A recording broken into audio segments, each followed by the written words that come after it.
खुशामदीद, बहुत बहुत स्वागत। इस्तकबाल आप सबका 5 बज चुके हैं और मैं हूं आपके साथ आसिफ रशीद। नाजरीन, मेरे साथ इस प्रोग्राम में अगले 30 मिनट तक साथ देंगे ज़हूर लोलाबी और दो खास नुमाइंदे अलग अलग इलाकों से, अलग अलग हलकों से हमें ज्वाइन करेंगे, क्योंकि आज मामलात ही कुछ ऐसे हैं जिन पर जम्मू कश्मीर के अंदर सियासी एतबार से काफ़ी गुफ्तगू होनी चाहिए, हो भी रही है। और तब क्यों ना हो जब जम्मू कश्मीर के अंदर 10 बरसों का तवील इंतजार उस वक्त खत्म हुआ जब गुज़श्ता रोज 3:30 बजे के आसपास इलेक्शन कमीशन ऑफ इंडिया ने ऐलान कर दिया कि जम्मू कश्मीर के अंदर असेंबली इंतखाबात होंगे। इन असेंबली इंतखाबात में मुख्तलिफ अजला के अंदर मुख्तलिफ हल्के जो बने हैं नई हदबंदी के बाद, अब इस प्रोग्राम में एक नया किस्म का हमने एक खास सेगमेंट आप तमाम लोगों के लिए शुरू किया है। जो आपके कुछ सवालात थे कि मुख्तलिफ हल्कों के अंदर माजी के नताइज और मौजूदा सूरत हाल क्या है, हो क्या सकता है, जो खदशात थे, जो तहफ़्फ़ुज़ात थे, वो इन आदादोशुमार से दूर करने की कोशिश करेंगे और एक एक करके ग्राफिक्स के जरिए आपको समझाएंगे कि जम्मू प्रोविंस या कश्मीर वादी के अंदर मुख्तलिफ हिस्सों में, कश्मीर में 47 और जम्मू के अंदर 43 सीटों पर असेंबली हल्कों के अंदर क्या होने वाला है। सर्वे तो हमने बंद कर दिया, वो आपको नहीं दिखा सकते क्योंकि मॉडल कोड ऑफ कंडक्ट लगा है, लेकिन हम एक पिछला जरा तज्जिया करना चाह रहे हैं कि अलग अलग हल्कों के अंदर साल 2014 में इंतखाबी नताइज क्या थे।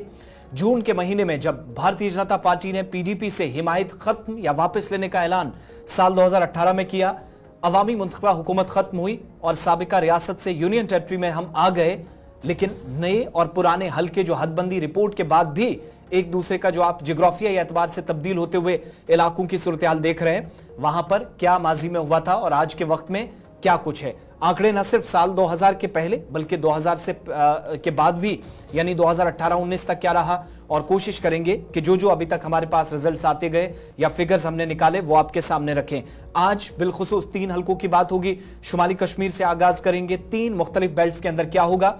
साहिल शमीम और शमीम भट्ट, 2 नुमाइंदे हमारे साथ ज्वाइन भी करेंगे। ज़हूर मेरे साथ हैं और शुरुआत करेंगे थोड़ी देर में कुपवाड़ा से। लेकिन सबसे बड़ी बात, शुमाली कश्मीर का वो बेल्ट जिसमें साल 2014 के आप इंतखाबी नताइज देखेंगे तो मुख्तलिफ है, इस बार भी मुख्तलिफ, क्योंकि साल 2014 में जब आखिरी असेंबली इलेक्शन जम्मू कश्मीर में हुआ तब लद्दाख हमारे साथ था, साबिका रियासत थी, इस बार यूनियन टेरिटरी में है। और जिन बेल्ट से या नॉर्थ कश्मीर से जहां पर हम शुरुआत करने जा रहे हैं, जो फिगर्स कुछ आपके सामने रखेंगे, कुछ आदादो शुमार पेश करेंगे, वहां पर हदबंदी के बाद सूरत हाल बिल्कुल एक तरह से तब्दील हो चुकी है। ज़हूर, बिल्कुल जो इंतज़ार था कहीं ना कहीं, जहां पॉलिटिकल पार्टीज इस चीज़ का इंतज़ार कर रही थी कि जम्मू कश्मीर में असेंबली इंतखाबात मुनक़्क़द होनी चाहिए, वहीं लोगों को भी बेसब्री से इंतज़ार था। और इंतज़ार लोकसभा इंतखाबात में भी लोगों ने दिखाया, बढ़ चढ़ कर लोकसभा इंतखाबात में वोटिंग हुई और जिसके बाद अब सब की नज़रें असेंबली इलेक्शन पर थी कि कब जम्मू कश्मीर में असेंबली इलेक्शन का बिगुल बजेगा। लेकिन बिलाखिर कल इसकी तस्दीक हुई। जो इलेक्शन कमीशन ऑफ इंडिया है उसने बाज़ाब्ता तौर पर ऐलान किया कि जम्मू कश्मीर में अब असेंबली इंतखाबात होंगे। करीबन 10 साल के बाद ये इंतखाबात हो रहे हैं। 3 मरहलों में इंतखाबात होंगे, आप याद रखिएगा। 25 सितंबर, माफ़ कीजिएगा 18 सितंबर, 25 सितंबर और फिर याकूब अक्टूबर को आखिरी मरहला होगा। और उसके बाद सब की नज़रें 4 अक्टूबर पर टिकी होंगी जब वोट शुमारी होगी, वोटों की गिनती होगी। लेकिन आज की इस अहम सेगमेंट में सबसे पहले हम बात नॉर्थ कश्मीर की करेंगे कि नॉर्थ कश्मीर में आज से 10 बरस पहले क्या था, क्या नताइज थे, और उसके बाद उससे पहले क्या कुछ सूरत हाल है, वो एक एक करके ग्राफिक्स के जरिए आपके सामने रखेंगे। और ये सबसे पहले कुपवाड़ा, शुमाली कश्मीर का कुपवाड़ा डिस्ट्रिक्ट, वहां पे सबसे पहले 1967 में पहला इलेक्शन हुआ था, असेंबली इलेक्शन, जिसमें MS तांत्रे ने कामयाबी हासिल की थी और कांग्रेस पार्टी से इनका ताल्लुक था और कांग्रेस पार्टी ने पहला इलेक्शन यहां से जीता था। उसके बाद 1972 में GH मोहम्मद, ये भी नेशनल कांग्रेस के, इंडियन नेशनल कांग्रेस के थे। कांग्रेस ने लगातार यहां से अपनी जीत जो है वो कायम की और उसके बाद तब्दीली हुई और जम्मू कश्मीर नेशनल कॉन्फ्रेंस असदुल्ला शाह थे 1977 में, जिन्होंने यहाँ से नेशनल कॉन्फ्रेंस की टिकट पर इंतखाब जीता। उसके बाद 1983 पीर अब्दुल गनी फिर से नेशनल कॉन्फ्रेंस, और यहाँ से आप जब देखेंगे तो नेशनल कॉन्फ्रेंस लगातार उन्होंने यहाँ से सबकत हासिल की। 1987 में मुश्ताक अहमद लोन थे नेशनल कॉन्फ्रेंस के उम्मीदवार और उसके बाद 1996 1996 में सैफुल्ला मीर और कंटिन्यू करते गए। फिर 2002 में भी सैफुल्लाह मीर ने ही कामयाबी हासिल की, और 2002 के बाद फिर 2008 में सैफुल्लाह मीर नेशनल कॉन्फ्रेंस की जानिब से उन्होंने यहाँ पे लगातार हैट्रिक की। लेकिन फिर जब हम 2014 की बात करते हैं, जब 2014 में असेंबली इलेक्शन हुए, तो उस असेंबली इलेक्शन में जो एक हैट्रिक थी नेशनल कॉन्फ्रेंस की, वो उसका यहाँ पर खात्मा हुआ, क्योंकि बशीर अहमद डार जो पीपल्स कॉन्फ्रेंस के कैंडिडेट थे, उन्होंने यहाँ से 2014 में जीत हासिल की और नेशनल कॉन्फ्रेंस पर जो है रोक लगी यहाँ से, और 24,754 वोट हासिल किए थे बशीर अहमद डार ने। पीपल्स कॉन्फ्रेंस इनका वाबस्ता है, और 34.47% वोट इन्होंने हासिल किए थे। उसके बाद दूसरे नंबर पर पीडीपी आई थी, peoples democratic party, Mir Mohammad Faiyaz, इन्होंने 24,603 वोट हासिल किए थे और 34.26% वोट इन्होंने यहाँ से हासिल किए थे। नेशनल कॉन्फ्रेंस को जब आप देखते हैं तो तीसरे नंबर पर आ गई थी साल 2014 में, जब लास्ट जम्मू कश्मीर में असेंबली इलेक्शन हुए थे।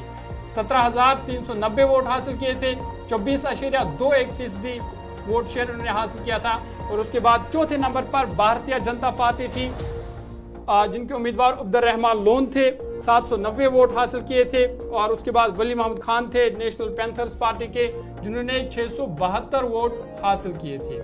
और जब हम टोटल इलेक्टोर्स की बात करते हैं, टोटल वोटर्स की बात करते हैं, तो आपको बता दें कि 2014 में जो मेल यानी मर्द हजरात की तादाद थी वो 55,481 थी, फीमेल भी 51,324, और कुल जब हम वोटर की तादाद की बात करते हैं तो 1,68,007 कुल तादाद थी। 1,06,807 ये कुल वोटर की तादाद थी। लेकिन जब हम 2024 की बात करते हैं तो ये आपके सामने है कि किस तरह ये जो वोटरों की गिनती थी या जो वोटर थे उनमें कमी आई, क्योंकि डिलिमिटेशन हुआ, हदबंदी हुई, जिसके बाद कुछ इलाके और बहुत सारे इलाके जो हैं वो इधर उधर बिखरे। और ये मार्च 18, 2024 तक के फिगर्स हैं। 46,371 मर्द वोटर, खवातीन वोटर्स की जो तादाद होगी वो 46,769। और परसों यानी 20 तारीख को जब हतमी वोटर लिस्ट आएगी जिसमें नए वोटर्स भी शामिल होंगे, तो मुमकिन है कि ये 94, 95 या 96,000 के आसपास या 1 लाख के करीब भी जा सकता है। और 93,144 मार्च के आदादोशुमार के मुताबिक वोटर्स हैं। बड़ी जो सियासी जमातें हैं जो पिछली बार भी सरगर्म थी, इस बार फिर से होंगी, लेकिन 2 इंपॉर्टेंट इस बार पार्टियां हैं। जम्मू कश्मीर अपनी पार्टी और डेमोक्रेटिक प्रोग्रेसिव आजाद पार्टी, 2 नई जमातें इस बार इंतखाबात में होंगी। एआईपी इंजीनियर रशीद वाली जमात पहले भी थी, एनसी, पीडीपी, कांग्रेस, बीजेपी और पीसी जो पहले भी थी। बड़ा सख्त मुकाबला था। ये तो कुपवाड़ा की बात हुई। इससे पहले बाकियों के पास भी हम जाए, जरा अपने नुमाइंदों का रुख भी कर लेते हैं। दूसरा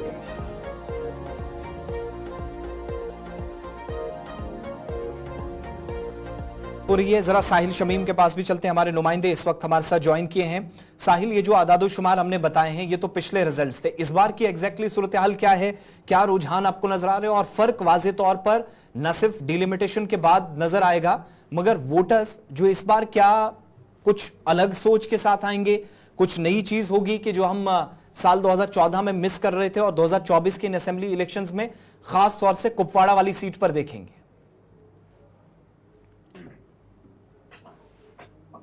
साहिल शमीम जी आसिफ, मैं आपको बता दूं कि जिस तरह से यहाँ पर जो है कल जो ऐलान हुआ है कि अब जो है यूटी जम्मू कश्मीर में जो है पहला इलेक्शन यहाँ पे होने जा रहा है, तो यहाँ पर अगर हम बात करेंगे कि यहाँ पर कुपवाड़ा कॉन्स्टिट्यूंसी में जो है अभी तक एनसी की मजबूत जो है वो एनसी की पकड़ जो है वो मजबूत है। तो वही अगर हम बात करेंगे पीडीपी, तो पीडीपी जो है रेस में यहाँ पर नजर आ रही है, क्योंकि यहाँ पर जो जिस तरह से कुपवाड़ा कॉन्स्टिट्यूंसी में नासिर असलम वानी जो है सूबाई सदर नेशनल कॉन्फ्रेंस के वो कैंडिडेट है, और पीडीपी की जानिब से जो है साबिका मेंबर पार्लियामेंट मीर मोहम्मद फयाज जो है वो यहाँ पर जो है कैंडिडेट है। तो कहीं ना कहीं जो है ज़मीनी सतह पर जो है ये 2 पार्टियां जो है हमें नज़र आ रही है। अगर हम बात करेंगे पीपल्स कॉन्फ्रेंस की, तो पीपल्स कॉन्फ्रेंस का अभी यहाँ पर कोई कैंडिडेट जो है वो नज़र नहीं आ रहा है। तो साथ में अगर हम बात करेंगे जिस तरह से ट्रहगाम कॉन्स्टिट्यूंसी है, ट्रहगाम कॉन्स्टिट्यूंसी में भी जो है नेशनल कॉन्फ्रेंस की पकड़ जो है एक चीज जो है नजर आ रही है, जो मैं आपसे जानना चाह रहा था कि इस बार मुख्तलिफ क्या नजर आ रहा है। 2014 में जब इंतखाबी नताइज हम सबके सामने आए तो एक चीज हमने देखी कि उस वक्त हम साबिका रियासत में थे, इस वक्त यूटी में है, बहुत सारे इलाके इधर उधर किए गए हैं डिलिमिटेशन के बाद। क्या वाकई में तब्दीली से चीजें असरअंदाज हुई हैं, सूरत हाल को बहुत हद तक मुतासिर कर सकती हैं, या वही सिस्टम, उसी पुराने दौर को याद करके लोग उसी हिसाब से वोट इस बार डालेंगे कि ठीक है। कॉन्स्टिट्यूंसी वाइज जब आप देखते हैं पर्टिकुलरली कुपवाड़ा को, तो बड़ी मजबूत और इंपॉर्टेंट बेल्ट्स में से एक है। उस एतबार से मैं कॉन्स्टिट्यूंसी की वाइज जब बात करूं तो क्या मुख्तलिफ नजर आता है इस बार 10 वर्षों की तवील मुद्दत के बाद?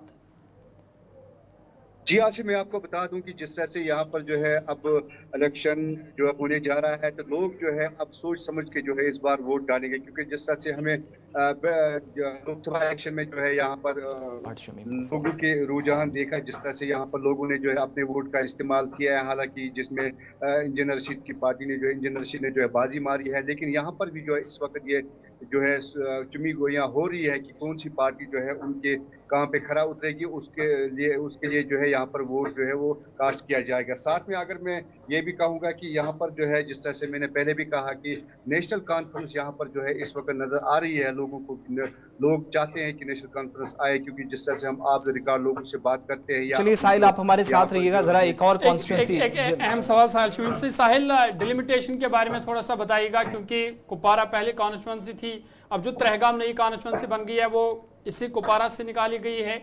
कौन कौन से इलाके हैं जो इसके साथ जोड़े गए हैं या इससे निकालकर अब त्रहगाम के साथ जोड़े गए हैं? जी बिल्कुल, जिस तरह से ये त्रहगाम और कुपवाड़ा कॉन्स्टिट्यूंसी जो है ये एक ही कॉन्स्टिट्यूंसी पहले थी। यहाँ पर जो है अब टंगडार को जो है पंजगाम और चौकीबल जो है वो टंगडार की कॉन्स्टिट्यूंसी को साथ मिलाया गया है, और जिस तरह से यहाँ पर जो है फलमर्ग हचमर्ग जो है वो अब उस कॉन्स्टिट्यूंसी के साथ मिलाया गया है, और यहाँ पर जो है कुपवाड़ा कॉन्स्टिट्यूंसी से निकाल कर जो है त्रहगाम, आउरा, गुलगाम, पात्रगाम या क्रालपोरा, मच्छल जो है केरन जो है वो अब जो है त्रहगाम कॉन्स्टिट्यूंसी एक बन गई है। यहाँ पर जो है अब लोलाब कॉन्स्टिट्यूंसी से जो है कलारूस का बेल्ट जो है वो निकाला गया है और कुपवाड़ा कॉन्स्टिट्यूंसी में जो है उसको शुमार किया गया है, तब जाके यहाँ पर जो है अब ये डिस्ट्रिक्ट कुपवाड़ा में 6 कॉन्स्टिट्यूंसी बन बड़ा वाली बात थी। आप हमारे साथ रहिएगा साहिल, जरा एक और हिस्से पर चलते हैं। जब 3 मुख्तलिफ कॉन्स्टिट्यूंसीज की बात हो रही है, जरा हंदवारा वाली साइड चलते हैं, जहां पर जो पीपल्स कॉन्फ्रेंस का गढ़ जिस इलाके को या जिस हिस्से को अब तक माना जाता रहा, लेकिन ग्राफिक्स के जरिए जरा पुरानी यादों को ताजा करते हैं। साल 2014 या इससे पहले की सूरत हाल क्या थी, हंदवारा की तस्वीर जरा दिखाइएगा, ग्राफिक्स प्ले कीजिएगा। हंदवारा के अंदर आप देखेंगे तो अब तक जो अरकान असेंबली चुनकर आए या नुमाइंदगी करने का मौका जिनको मिला, ये सारे वो नाम आपके सामने हैं। 1962 में पहली बार अब्दुल गनी मीर आजाद उम्मीदवार की हैसियत से कामयाबी हासिल की।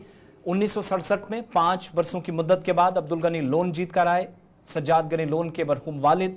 फिर से उनको 1972 में चुना गया, तब वो कांग्रेस का हिस्सा थे और 2 बार बैक टू बैक यहां से वो जीते, और तीसरी बार वो जनता पार्टी का हिस्सा बनकर इसी इलाके से 1977 में जीत कर आए। यानी हैट्रिक अब्दुल गनी लोन मरहूम की तरफ से की गई इस इलाके के अंदर।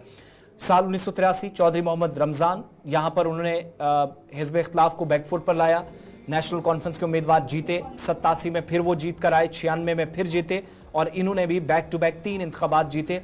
और इस दौरान काफ़ी सवालात भी 87 वाला जो इंतखाबात खास तौर से थे उस पर उठे, और नेशनल कॉन्फ्रेंस ने भी यहाँ पर हैट्रिक मारी। 2002 में गुलाम मोहिउद्दीन सोफी आज़ाद उम्मीदवार की हैसियत से नेशनल कॉन्फ्रेंस की सरकर्दा लीडर, एक तरफ चौधरी मोहम्मद रमजान तो दूसरी तरफ जब उनके सामने पीपल्स कॉन्फ्रेंस के सीनियर रहनुमा भी थे, उस वक्त उन्होंने उनको शिकस्त दी। और 2008 में वापस जब चुनाव हुए तो चौधरी मोहम्मद रमजान नेशनल कॉन्फ्रेंस की तरफ से फिर वापस इक्तदार में आए, वापस लौटे और चौथी मरतबा ये चुनाव जीता।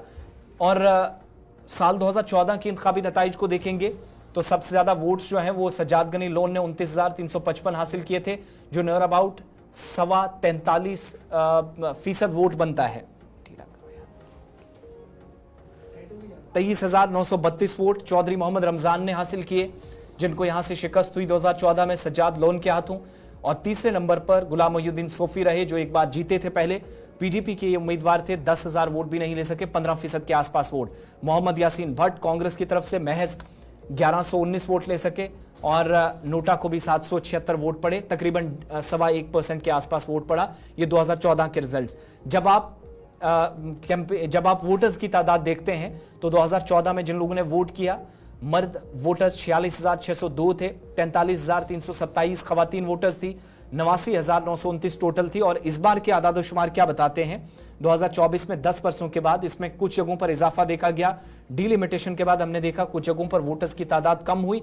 18 मार्च 2024 जो तादाद बताती है मेल, फीमेल और टोटल वोटर्स की तादाद तकरीबन 8,000 का यहाँ इजाफा होता है। 97,836 तक तादाद पहुंची और इनमें खवातीन वोटर्स 48,268 थे, जो मर्द वोटर्स से तकरीबन 1,000 के आसपास तादाद कम बनती है। 49,566 वोट ये इस बार हो सकता है कि जब 20 तारीख को हतमी फहरिस्त आए तो तकरीबन आपको इसके आसपास ये नंबर्स नजर आए। इंपॉर्टेंट पार्टियां, इंपॉर्टेंट फेसेस तकरीबन वही अवामी इत्तेहाद पार्टी, इंजीनियर रशीद खुद जेल में है लेकिन उनकी पार्टी का नुमाइंदा जरूर यहां से मैदान में होगा, अगरचे अभी तक उम्मीदवार का नाम सामने आना बाकी है। National conference, PDP, Congress, BJP इस बार अपनी पार्टी और डीपीएपी भी शायद इस इलाके के अंदर एक चैलेंज के तौर पर हंदवारा असेंबली कॉन्स्टिट्यूंसी के अंदर पैदा कर सकते हैं। अपने नुमाइंदों के पास चलेंगे और उसके बाद आज की जो लास्ट कॉन्स्टिट्यूंसी है उसके भी फिगर्स आपके सामने रखेंगे। साहिल, ये जो हंदवारा वाली कॉन्स्टिट्यूंसी है और जहूर, पहले जरा मैं आपके पास आऊंगा, डिफरेंसेस इस बार क्या है, क्या तब्दीलियां नजर आएंगी खासतौर से इस पर्टिकुलर एरिया के अंदर जो हंदवारा वाला एक मेजर बेल्ट है। सज्जाद गनी लोन मजबूत कैंडिडेट्स में से एक माने जाते रहे, लेकिन जब हम पिछले रिजल्ट्स को देखते हैं तो कांग्रेस, नेशनल कॉन्फ्रेंस और कुछ आजाद उम्मीदवारों ने भी इस इलाके के अंदर कब्जा जमाया है, सीटें जीती। तो शायद जो 2014 आते आते आदादोशुमार थे वो 2024 में 10 वर्षों की इस तवील मुद्दत के बाद आपको बदलते हुए भी नजर आएंगे। बिल्कुल, जब हम हंदवारा की बात करते हैं तो एक अहम असेंबली और कहीं ना कहीं सियासत का गढ़ अगर इसे कहा जाए तो गलत नहीं होगा, क्योंकि बड़े चेहरे सियासत के वो यहाँ से उभरे हैं, सज्जाद गनी लोन और फिर चौधरी मोहम्मद रमज़ान। और जब हम इस अहम कॉन्स्टिट्यूंसी की बात करते हैं तो लगा ये दो पार्टियां जो है नेशनल कॉन्फ्रेंस और पीपल्स कॉन्फ्रेंस, यहाँ इस असेंबली सेगमेंट पर इनका दबदबा लगातार बरकरार रहा है। और जिस तरह से हमने आंकड़े भी दिखाए कि किस तरह पहले जो सज्जाद गनी लोन साहब के वालिद साहब थे वो यहाँ से जीत कर आए और फिर लगातार हैट्रिक जो है वो नेशनल कॉन्फ्रेंस की, चौधरी मोहम्मद रमज़ान लगातार यहाँ से चुन के आए, फिर मिनिस्टर भी बने। और तहम इस बार जो देखने वाले होगी, क्योंकि 10 साल के वक्फे के बाद क्या कुछ तब्दीली आई है वो देखने वाली बात होगी, कहाँ पर पीपल्स कॉन्फ्रेंस और फिर नेशनल कॉन्फ्रेंस कहाँ पर है, इसका जो फैसला होगा वो तो आने वाले वक्त में होगा। लेकिन ठीक है, जरा लास्ट कॉन्स्टिट्यूंसी को भी जरा दिखाइएगा आदादोशुमार, उसके बाद अपने नुमाइंदों के पास भी जरा चलेंगे। बिल्कुल, अब और एक कॉन्स्टिट्यूंसी की बात करते हैं वादी लोलाब की, क्योंकि लोलाब भी एक अहम कॉन्स्टिट्यूंसी मानी जाती है। और ग्राफिक्स जरा प्ले कीजिएगा लोलाब की, क्योंकि नॉर्थ कश्मीर की आखिरी कॉन्स्टिट्यूंसी है जहां से ये आपके सामने है। 1962 से यहाँ से शुरुआत हुई थी। गुलाम नबी वानी ने यहाँ से शुरुआत की थी, नेशनल कॉन्फ्रेंस के उम्मीदवार थे। और उसके बाद 1967 में फिर से गुलाम नबी वानी, लेकिन तब इन्होंने पार्टी बदली, कांग्रेस से इन्होंने यहाँ से जीत दर्ज की। और उसके बाद मौलवी सैफुल्लाह भट्ट थे, 1972 में कांग्रेस से ये टिकट ली थी और फिर इंतखाबात में जीत हासिल की थी। और उसके बाद मुश्ताक अहमद लोन नेशनल कॉन्फ्रेंस के लीडर थे, मिनिस्टर भी रह चुके हैं। 1996 में यहाँ से जीत हासिल की और आपको याद होगा फिर 1998 में इनकी हलाकत हुई थी। और फिर 2002 में इनके भतीजे कैसर अहमद लोन नेशनल कॉन्फ्रेंस के, इन्होंने यहाँ से जीत हासिल की। और लगातार जो नेशनल कॉन्फ्रेंस यहाँ से जीत हासिल कर रही थी, लेकिन इस पर रोक लगी 2008 में। 2008 में एडवोकेट अब्दुल हक खान यहाँ से जीते थे, पीपल्स डेमोक्रेटिक पार्टी की टिकट पर इन्होंने यहाँ से जीत दर्ज हासिल। बिल्कुल, ये बाद में जाकर वजीर भी बने और सबसे ज्यादा वोट्स इनके 2014 में भी थे, ये मुसलसल दूसरी बार जीते। 29,408 वोट इन्होंने, यानी तकरीबन जो कुल वोटिंग परसेंटेज थी उसमें से 41.6% के आसपास वोट ले गए और इसीलिए मजबूत कंटेंडर इनको साल 2014 की असेंबली में माना भी जा रहा था और नताइज भी उन्हीं के फेवर में गए। कैसर जमशेद लोन जो उससे पहले 2002 में जीते थे, यहाँ इस बार उनको शिकस्त नसीब हुई थी। 26,538 वोट शेयर को जब आप देखते हैं तो कोई ज्यादा फर्क नहीं था, लेकिन हार और जीत का जो अंतर है, जो फर्क है, वो 1 वोट से जीत और हार के इस फर्क में एक तरह से आपकी मुश्किलें भी बढ़ाता है और आसानियां भी पैदा करता है। हाजी फारूक अहमद मीर जो कांग्रेस के थे, तीसरा नंबर उनका 2014 में रहा था। लोलाब कॉन्स्टिट्यूंसी से 7,629 वोट लिए थे, तकरीबन 10.5% से जायद वोट उन्होंने लिए। अब्दुल रहमान वानी पीसी के 3981 और नूटा को भी 1222 वोट पड़े थे। ये लोलाब कॉन्स्टिट्यूंसी है। जरा आगे बढ़िएगा फटाफट से, बाकी आदादोशुमार आपके सामने, और उसके बाद अपने नुमाइंदों का रुख करेंगे। टोटल वोटर्स 2014 में, 2014 में मर्द वोटर्स जिनकी तादाद तब की 10 साल पहले 53,301, खवातीन 46,468 और 99,770 टोटल, विच मीन्स 1 लाख के आसपास ये फिगर जो है वो उस वक्त जा रहे थे 2014 में टोटल वोटर्स जिन्होंने अपने वोट का इस्तेमाल किया था। इस साल मार्च 18 तक 2024 तक मर्द 44,589 बनते हैं, 44,255 खवातीन बनती हैं, 88,844 टोटल बनते हैं। और इनमें कम जो आपको फिगर्स नजर आ रहे हैं वो असल में हदबंदी से बहुत सारे इलाके इधर उधर लगे हैं अपनी अपनी असेंबलीज के साथ, बहुत सारे एरियाज, तो उस चीज ने भी वोटों की असल तादाद पर फर्क डाला है। मेजर जो पॉलिटिकल पार्टीज इस बार भी लोलाब में आपको नजर आएगी, अवामी नेशनल कॉन्फ्रेंस, इंजीनियर रशीद के एमपी बनने के बाद शायद यहां पर और भी दबदबा नजर आए। National conference, PDP, Congress, BJP, Jammu Kashmir अपनी पार्टी, पीसी और डीपीएपी, ये इस वक्त सारी जमातें हैं। डीपीएपी और इसके साथ जो आप कह लीजिएगा कि जम्मू कश्मीर अपनी पार्टी जो 8 मार्च 2020 को मौजूद वजूद में आई, उसके बाद बहुत सारी चीजें जो है वो इंटरेस्टेड भी हुई हैं। पहले जरा हम शमीम के पास चलते हैं। लोलाब में इस बार मैं अगर पूछूं तो क्या बदला है साहिल शमीम? 10 साल अपनी जगह, लेकिन हदबंदी भी हुई है, कौन से एरिया किस तरफ लगे हैं, टोटल वोटर्स की तादाद भी थोड़ी सी घटकर कम हुई है, तो किस तरीके से चीजें इस बार फर्क डालने वाली हैं इस कॉन्स्टिट्यूंसी के अंदर, इस हल्के में?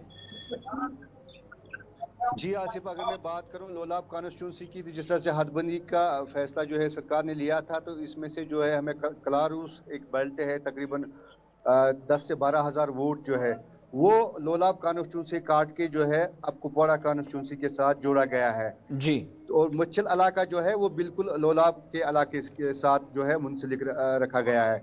तो लोलाब कॉन्स्टिट्यूंसी में अगर हम बात करेंगे वादी लोलाब की, तो लोलाब में जो है जब से यूटी जम्मू कश्मीर बना है तब से जो है तामीरी तरक्की के हवाले से अगर हम बात करेंगे तो बहुत सारे काम हुए हैं, जिसमें सड़कें हैं, पानी है, बिजली है, या अगर हम लाइन ऑफ कंट्रोल के इलाके खासकर मच्छल सेक्टर की बात करेंगे, वहाँ पर जो है 70 साल के बाद जो है 2 साल पहले जो है वहाँ पर बिजली पहुँचाई गई और लोग जो है वहाँ से बहुत खुश नजर आए, क्योंकि उन्होंने जो है 70 साल के बाद जो है पहली बार वहाँ पर बल्ब जलते हुए देखा है। तो वही अगर हम बात करेंगे जिस तरह से रोड कनेक्टिविटी बर्फ मौसमी सर्मा में होती थी, और जब से यूटी बना है जम्मू कश्मीर, या अगर हम बात करेंगे इन 2-3 सालों की बात करेंगे, 2-3 सालों में जो है बिल्कुल ये लाइन ऑफ कंट्रोल के इलाके जो है तकरीबन 4-4 महीने, 5-5 महीने या 3-3 महीने जो है वो कट ऑफ रहते थे जिला हेडक्वार्टर से। लेकिन इन सालों में जो है ज्यादा से ज्यादा 5 या 6 दिन जो है शमीम, जब हम इस इलेक्शन की बात करते हैं 2026 काफी वक्त अरसे के बाद ये हो रहा है, करीबन 10 साल के बाद,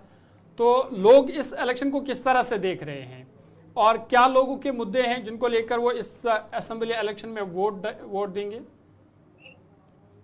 जी जरूर, मैं आपको बता दूं कि जिस तरह से यहाँ पर जो है लोगों में भी जो है अब इस वक्त कुछ नया अंदाज जो है वो देखने को मिल रहा है, क्योंकि जिस तरह से यहाँ पर हाल ही में जिस तरह से यहाँ पर लोकसभा इलेक्शन हुआ है, और लोकसभा इलेक्शन में जो है इतने लोग बढ़ चढ़कर जो है हिस्सा नहीं लेते थे, लेकिन इस बार हमें ये देखने को मिला कि यहाँ पर जो है 10 लाख से ज्यादा वोट जो है वो लोकसभा इलेक्शन में पड़े हैं। ये जाहिर सी बात है, जब भी असेंबली इलेक्शन होता है, ये तो इनको अपनी कॉन्स्टिट्यूंसी का इलेक्शन होता है, इसमें जो है लोग बढ़ चढ़कर हिस्सा लेंगे और अपने रायदान का जो है वो इस्तेमाल करेंगे। हालांकि इसमें जो है सबसे पहले हमने ये भी यहाँ पर जो है अपने सर्वे के हिसाब से मैं यहाँ पर बताना चाहूंगा कि जो फर्स्ट वोटर भी जो है अपना वोट जो है वो कास्ट करने। शमीम बाग भी हमारे साथ है। शमीम, जब हम नॉर्थ कश्मीर की बात करते हैं तो लोकसभा इंतखाबात में हमने देखा कि इंजीनियर रशीद की पार्टी अवामी इत्तेहाद पार्टी को एक एज मिला था, क्या उसका असर इस असेंबली इंतखाबात में भी देखने को मिलेगा?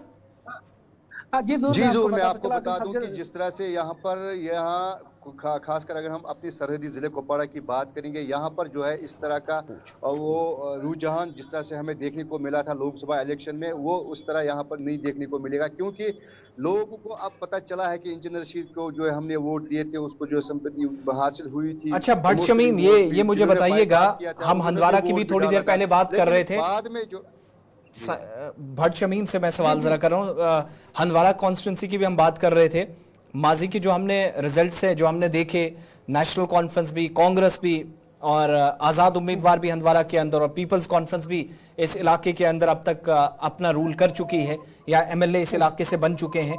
आज के जब डिलिमिटेशन हुई है इलाका वाइज, जब हम बात कर रहे हैं, तो जियोग्राफियाई एतबार से किस हद तक चीजें तब्दील होने वाली हैं या हुई हैं? क्योंकि डिलिमिटेशन में बहुत सारे इलाके जो इस कॉन्स्टिट्यूंसी का हिस्सा थे 24 में इस बार नहीं होंगे। जी, अच्छा मैं आपको बताता चलूं कि जो हदबंदी का जो जिस तरह हुआ कि हंदवारा कॉन्स्टिट्यूंसी के 35,000 वोट जो है लंगेट कॉन्स्टिट्यूंसी के साथ ऐड किए गए, वो एज हो सकता है आप आने वाले असेंबली इलेक्शन में वो पीपल्स कॉन्फ्रेंस को एज हो सकता है, क्योंकि वो जो इलाका यहाँ से काटा गया है वो पीपल्स कॉन्फ्रेंस का गढ़ माना जाता है। क्यों अगर हंदवारा की बात करेंगे, सजाद गनी लोन अगर कहीं पे लीड नहीं मिला हंदवारा में, हंदवारा कॉन्स्टिट्यूंसी में इसको तकरीबन 6,000 पार्लियामेंट इलेक्शन में 6,000 वोट जो है वो लीड मिले है। अगर लंगेट कॉन्स्टिट्यूंसी की बात करेंगे तो लंगेट कॉन्स्टिट्यूंसी में जो दबदबा चल रहा है इंजीनियर रशीद का, अभी भी बल्ला जो है वो आगे है। मगर जिस तरह कल से ये खबरें आ रही है कि उतल फुतल चल रहा है, क्योंकि वहां पे इंजीनियर रशीद भाई जो है वो अब इलेक्शन में हिस्सा ले रहे हैं, तो लोगों में कहीं ना कहीं नाराज भी है। साहिल शमीम और शमीम भट्ट, बहुत बहुत शुक्रिया आप दोनों का हमारे साथ ज्वाइन करने के लिए। 3 इंपॉर्टेंट कॉन्स्टिट्यूंसीज जो नॉर्थ कश्मीर की आपके सामने हमने रखी हैं, ये कुपवाड़ा, हंदवारा और लोलाब थी।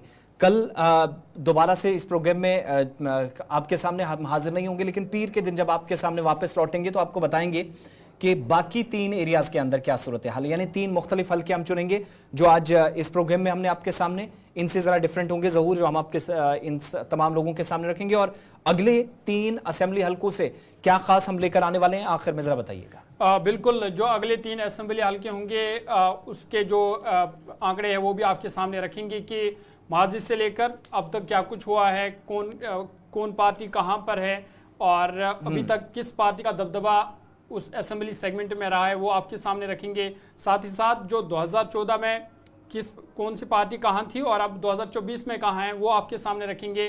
टोटल जो वोटर्स है वो तादाद वो आपके सामने रखेंगे और डिलिमिटेशन के बाद क्या कुछ बदला और 10 साल पहले के रिकॉर्ड्स, और जब से शुरू जिस असेंबली हल्के की हम बात करेंगे, शुरुआत जब से इंतखाबात की हुई है, इलेक्टोरल प्रोसेस की हुई है, डेमोक्रेटिक सेटअप की हुई है, तब से लेकर अब तक की सूरत हाल पर हम बात करेंगे। और रोजाना कोशिश रहेगी कि 2 से 3 असेंबली सेगमेंट्स पर इस कम वक्त में आपके सामने, लेकिन संक्षेप में जरूर आपके सामने रखने की कोशिश होगी। आज के इस प्रोग्राम में बस इतना ही, हम दोनों को इजाजत दीजिएगा।